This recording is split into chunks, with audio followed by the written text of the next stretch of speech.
Hello, today let's discuss about facial palsy. What is facial palsy or facial paralysis? What are the causes of facial palsy? What happens in facial palsy and what are the surgeries for facial palsy? Coming to what is facial palsy. It is a paralysis of the facial nerve. This nerve arises in the brain and exits from an opening just adjacent to the ear. Then it enters the face and supplies all muscles of facial expression.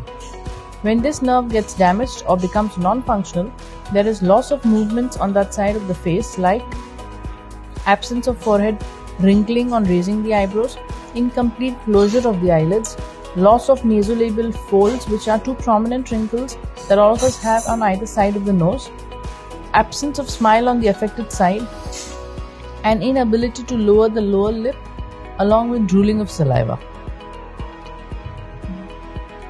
What are the causes of facial paralysis?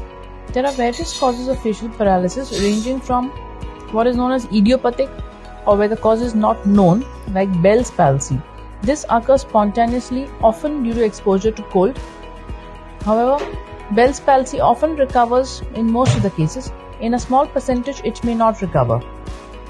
The next is post-infection facial palsy, following infection in and around the ear. Third is post-surgical, often seen after surgery of the parotid gland. And fourth is post-stroke paralysis. Here the facial palsy occurs along with paralysis on one side of the body.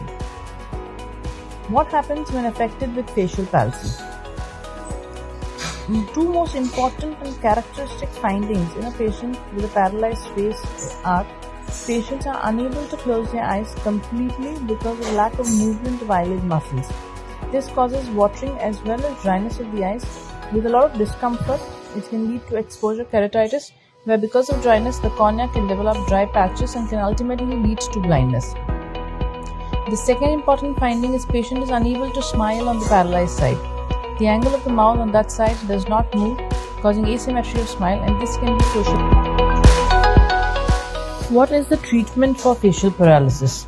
Surgery is the only answer for facial palsy, and surgeries are mainly concentrated for smile restoration and eyelid closure. Coming to eyelid closure, the procedure we do is called the dynamic temporalis muscle transfer.